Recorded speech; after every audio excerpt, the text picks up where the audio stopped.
All right, what's up, everyone? Welcome to UFC Fight Night. Bautista versus Oliveira back at the world famous UFC Apex. Should be a pretty fun card though. We got a lot of good fights on here. A couple new fights, actually one new fight. A lot of weight misses though, but should be an interesting night. Let's get right into it. And starting off in the women's bantamweight division, we have Priscilla Cachoeira taking on Claudia Syguła.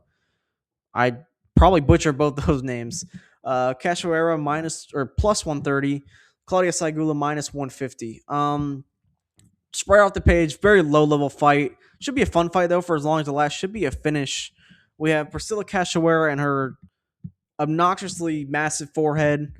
And she's just a brawler, right? Both these guys are kind of brawlers. Priscilla Cachoeira obviously has the experience, the UFC experience edge. She's been in the UFC for quite some time, actually. Never been a favorite, and that's going to continue here. But I am going to lean against Priscilla Cachoeira and pick Claudia Syguła. In my opinion, just a little bit better striking, right? We know Priscilla isn't really going to shoot takedowns in this fight. If she does, she could have success, but that's just not really her game plan, not really her style. Claudia Syguła is willing to shoot takedowns, but on the feet, I just think she's a little bit better, a little bit faster. And we know Priscilla does keep the hands extremely low. We saw in her last fight. She was just literally walking forward, hands at her hips, and she got sparked in that fight. And honestly, same thing could happen here. So I'm picking Claudia Syguła. I think she ends up knocking out Priscilla Cachoeira. All right, moving on. Bantamweight fight. This is one of the weight misses. We have Muin Gafurov taking on Jacob Wikłacz. I actually said that one right. Gafurov minus 125. Jacob is plus 105. I mentioned this the weight miss. Muin Gafurov did miss weight by like 5 pounds today.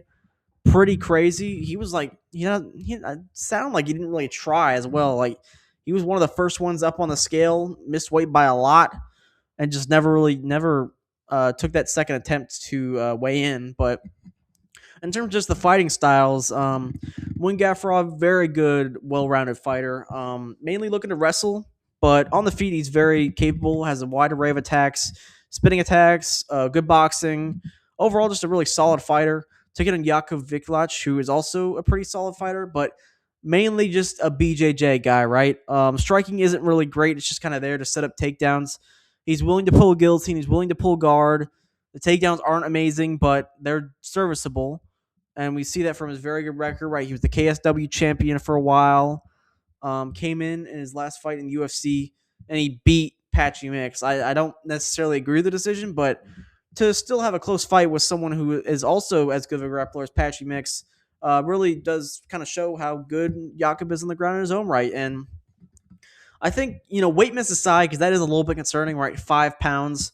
Wynn's not really a guy that's known for his cardio, too. He kind of slows down. So that's a little bit concerning. But just in terms of fighter versus fighter, I think Muin has advantages a lot of places, but I just think he shouldn't wrestle in this fight, right? We saw Yaku really threaten Patchy Mix with some of those guillotines. And Patchy Mix is, I think, a much better, like, pure grappler than Muin Gafurov. Right? We see Muin Gafurov get caught in some of those exchanges with the guillotines and stuff like that. Saeed Nurmagomedov rings a bell probably to some of you guys, but yeah, as long as he just avoids the wrestling, right? I just don't think he should be shooting takedowns, and that's the problem, right? If he's tired, he might just shoot a takedown just to kind of hang on. But Jakub's not gonna, just be there to hang on, right? He's gonna be pulling guillotine, working for sweeps, working for subs, dangerous off his back. So one just gotta keep the range, right? Box this kid up and defend the takedown because he has better wrestling, right? So as long as he doesn't play that guard game and try to go to the ground with Jakub, I think he's fine. He should still win this fight despite the big weight miss. I trust his wrestling defense and I trust his striking a lot more than I trust Jakub's. So Muin's going to be the pick. I got him by decision. All right, moving on. Women's flyweight. This is two of the weight misses here. Double weight miss on this fight. We got Wang Tong taking on Eduardo Moura. Wang Tong, the minus 350 favorite. Eduardo Moura plus 285. Striker versus grappler for sure in this fight. Wang Tong is the striker in this fight. Longtime kickboxer before MMA. Transitioned to MMA, came into the UFC at 6-0, has been lighting people up ever since. She looked great in the UFC. I believe she came in at 5-0, actually. I apologize. Came in at 5-0, had that crazy 30-second knockout, and is kind of turned into a pretty big player at flyweight. She did have that one slip up, but everyone's prone to those. It happens. Taking on Eduardo Moura, who is a grappler. Pretty sloppy on the feet. Pretty sloppy entries in the wrestling as well, right? They're not really your clean double legs, single legs. It's more like body locks, trips, that sort of stuff. But she's been able to kind of leverage her size, especially when she fought at strawweight. She had massive, height advantage, just much bigger than a lot of those girls. At flyweights, it's a little bit less apparent, but she did show off some of that strength in her last fight against Lauren Murphy. But that is kind of the thing I'm looking at and kind of going, wow, yeah, that's kind of why Eduardo's a big underdog is because when she's just not getting the takedowns, her striking is just not good, like at all. Like it's barely serviceable. Um, Now obviously there's power there. She's a big lady, but Wang Tong is going to be a far, far better striker than Eduardo Moura. All the problems I have with her potentially striking defense, that's not going to matter here against Eduardo Moura. Because then, Wang Tong has like a 90% takedown defense. I know the one loss is by submission, but she got rocked badly before that submission. So that's a little bit of a different circumstance there. Not like she was being taken down over and over again. I think her takedown defense is going to hold this fight. Just the trips and all that stuff. I think she'll be fine in that regard. And then, as you've seen in the past with Eduardo Moura, if she's standing, she's not going to win the fight, right? It doesn't matter who she's facing. She was facing a 42-year-old Laura Murphy last fight, and she was losing a lot of those striking exchanges. So I like Wing Tong in this fight. There's a reason she's a big favorite. I got her by knockout. All right, next fight. This is the new fight at bantamweight, and the other weight miss. We have Javiv Basharat now taking on Gianni Vázquez. Gianni Vázquez is the short notice opponent. Did miss weight in this fight at 141 pounds.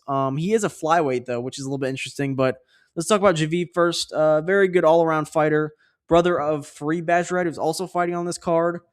Like I said, very good fighter. More of a wrestle-first type of fighter. Who does like to get to the takedowns. A lot of control. Not a lot of danger on the feet or on the ground. I don't believe he's had a finish in the UFC yet. And he is riding an unfortunate 2-fight losing skid. But those were against Eamon Zahabi and Ricky Simone. So take it with a little bit of grain of salt.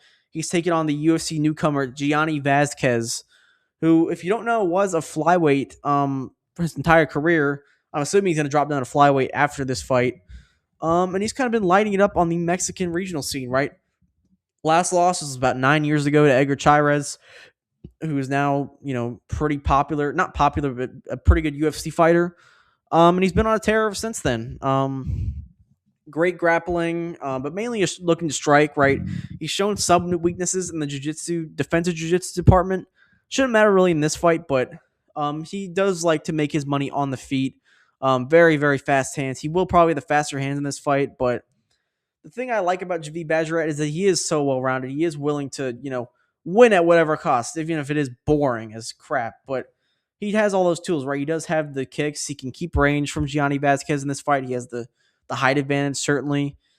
Keep range, and then when he wants to shoot those takedowns, I believe he will be, of course, just the bigger guy. Even if Gianni missed weight, Javiv's just like the natural bantamweight. He has those takedowns. He has the control time. I'm not sure how Gianni's cardio is going to look on short notice.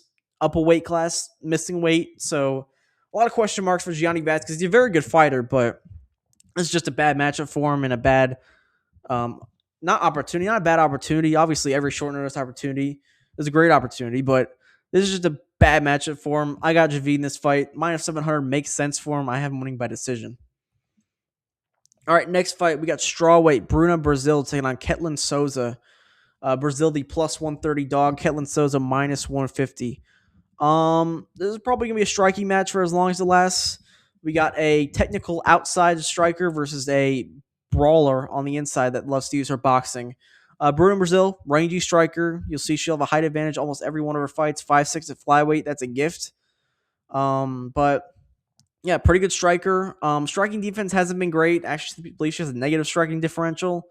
She's had some chin issues in the past, right? She got finished by Denise Gomes, who is like notoriously powerful, but even so, at strawweight, it's a little bit concerning when you've been knocked out a few times as Bruna Brazil, but she's still a very good fighter. Can mix up the takedowns. Takedown defense, not very good. But she can mix in her own offensive takedowns. Taking on Ketlin Souza. It was a come forward brawler. Also mix it up inside the pocket. She throws everything with 100% power. She does have power for this weight class. I've seen her drop a couple opponents in the UFC. She club and subbed. Yasmin Howard is a pretty big underdog. Had Angela Hill in trouble in their fight, but yeah, she's a pretty good boxer. And the takedown defense has been a little bit suspect in the past. but it shouldn't be a problem in this fight. And I do have Ketlin Souza winning this fight by decision. I think that just the range management from Bruna isn't amazing, as you can see from her striking differential. I think Ketlin Souza is just going to be the more active fighter in this fight. We've seen Bruna Brazil in the past and even recently, kind of struggle with the activity, right? She's pretty low volume, especially when the fight extends. And I think Ketlin Souza is tough enough to, extend this fight, get in Bruna's face, make it ugly, and win those bigger moments. So giving Ketlin Souza to win the fight by decision. All right, welterweight. This is a mess of a fight. This is supposed to be a completely different fight. Now we got two completely different people. We got Nikolai Veretennikov taking on the very short notice Nico Price. Nikolai Veretennikov minus 280, Nico Price plus 240. Don't bet on this fight. First of all, if you're betting minus 280 for Nikolai Veretennikov, never bet again, please, because neither of these guys are very good, especially at this stage in their careers. Let's talk about Nikolai a little bit first. Sambo guy with not very good takedown defense and even worse bottom game, right? You get this guy to the ground, he's going to be there for the rest of the round. But the striking's okay, right? He can mix stuff up on the feet. Just a pretty good basic striking style, but it works. He's had a lot of striking success against quite a few people, right? He's able to kind of hang in there against Michael Morales. That's kind of his moment right there, was he was able to kind of go the distance with Michael Morales, kind of win a couple striking exchanges. But he's not a very good fighter, right? He's seen that in his last couple fights. You get this guy grounded, he's going nowhere. And we've got Nico Price, on the other hand, who, despite he has a lot of signature wins in the UFC, that age is clearly starting to show. 36, he feels like when he's fighting in there, it feels like he's 50. He is super slow motion nowadays. The chin's not there anymore. Like I said, the striking speed has kind of deteriorated rapidly. He's getting outpointed a lot of these exchanges. Takedown defense is okay. The jiu-jitsu will always be there, right?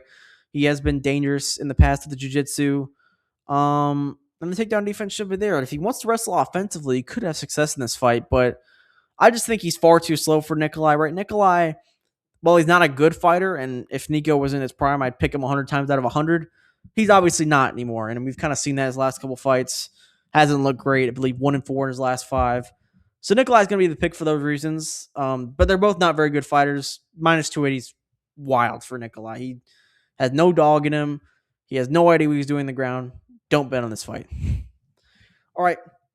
I believe this is a feature prelim. We got Alex Morono taking on Daniil Donchenko.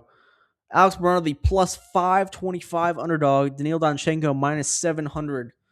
Two different paths of their careers, right? We got one guy aging out of the sport, one guy just coming into the UFC fresh off a knockout win. Daniil Donchenko is a wild guy, right? Dangerous on the feet and on the ground. Takedown defense a little bit suspect.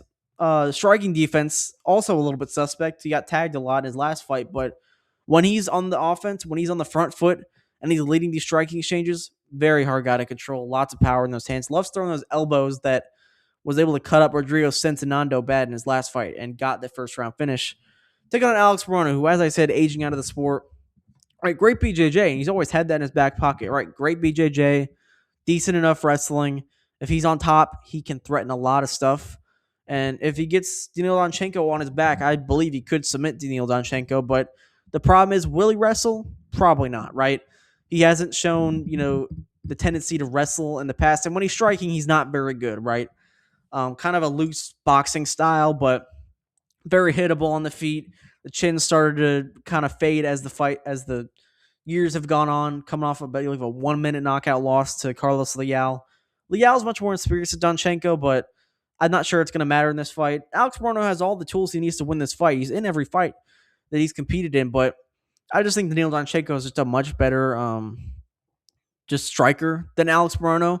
Alex Morono is probably getting a little bit too slow at this age, a little bit too careless in the striking. Gonna get caught, gonna get hurt, I believe, and he's gonna get put down early in this fight. So give me Daniil Donchenko to win the fight by knockout. All right, next up, light heavyweight main card opener. That was the feature prelim. I got it right. We got Dustin Jacoby. He's taking on Julius Juicebox Walker. Dustin Jacoby is the minus 165 favorite. Julius Walker plus 145. Pretty good fight, right? This is another one that kind of came together. Not as short notice as some of the other ones. I believe Jacoby had a 2-week training camp for this fight. But we got Dustin Jacoby, former Glory kickboxer. Very good takedown defense.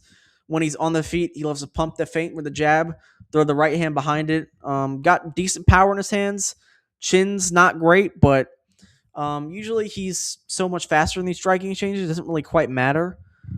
He has been up and down in the UFC, but he is finding his stride once again at 37 years old. I believe he's rattled off 2 or 3 wins in a row. Last one was a knockout win over Bruno Lopez. Taking on Julius Walker. Young in his UFC.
All right, we're back after some technical difficulties. We got the co-main event of the evening: Amir Albazi taking on Kyoji Horiguchi. Amir Albazi, the plus 290 underdog. Kyoji Horiguchi minus 355. Kyoji Horiguchi had an absolutely outstanding UFC return in his last fight against Syguła Bekov. Got him out of there in the third round with a submission. In terms of his fighting style, very, very explosive guy on the outside.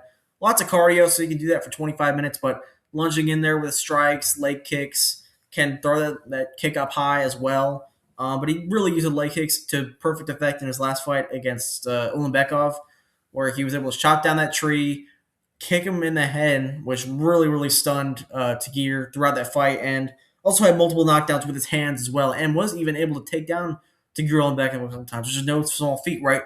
Tagir's huge for the weight class. Tagir's a very good wrestler in his own right.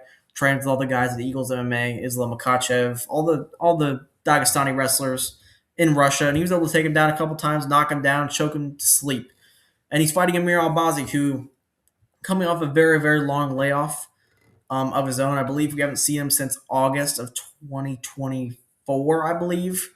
So been quite a long time since we've seen Amir Albazi in the cage. But he's a pretty good fighter when he's on his game. Well-rounded, can strike, does have power in his hands, which is a rare thing at flyweight. We're kind of seeing it more now, but a bit of a rarity at flyweight. But has power in the hands. Striking isn't great at all. Pretty low volume his last couple fights, but it's still there if he needs it. But he does want to get to the wrestling, right? His wrestling is his bread and butter. Very good control on top, good submission skills as well, which we haven't really seen too often in the UFC. Saw it a little bit against Kai Kara France, but besides that, not a ton coming back your way from Mirabazi, and he's taking quite a couple long layoffs as well due to some various like pretty bad injuries. Right, this isn't like like a shoulder injury or something like this is like a neck injury, like concussions, all that sort of stuff. He got beat up bad against Brandon Moreno. A lot of bad stuff. That kind of like career changing stuff, and we saw that his last fight where he was scared to engage. He got beat to hell by Brandon Moreno. And I was on Amir Albazi in that fight. I was like, okay, Amir Albazi can wrestle Brandon Moreno. Moreno's striking isn't that great anymore. And Albazi just got beat pillar to post. And I think that's what's going to happen again. Kyoji is faster than Brandon Moreno at this stage in their careers. Hits like a freight train, can wrestle. All that stuff spells disaster for Amir Albazi in this fight. I'm not going to dog on him the whole time. He's a good fighter, but he's thoroughly outmatched in this fight. Kyoji looks absolutely phenomenal at 35 years old. I think he continues his win streak with a decision win over Amir Albazi. All right, main event time, we got Mario Bautista taking on Vinicius Oliveira. Bautista, the minus 140 favorite. Vinicius Oliveira, plus 120. Phenomenal main event. Two guys that have endless cardio, and fight completely different styles. Right, Mario Bautista, technical striker, picks apart his opponents on the outside. Has shown some power in his recent fights, where he beat the brakes off of Patching Mix, and then he had a knockdown and had Umar Nurmagomedov in some serious trouble in that fight. Has looked great at bantamweight, right? Rattle off a huge win streak where he beat Ricky Simone, Devon Blackshear, Jose Aldo, Patchy Mix. All those guys looked absolutely phenomenal doing it. He's a very, very good fighter at this weight class. Can do all the things, can wrestle, can strike, but mainly a striker. And he's going to need to be on his bike here against Vinicius Oliveira, who's also can do all the things, but it will mainly strike it out in these fights. Very, very good takedown defense, which has gotten better in over his UFC career. Right, we saw in his first fight against Bernardo Sopai, he was having trouble with the takedowns. Last couple fights, defended a bunch of Ricky Simone's takedowns, Saeed's takedowns, defended a bunch of takedowns against Kyler Phillips. Takedown defense looked phenomenal. Big guy for the weight class, strong guy, very unorthodox striking.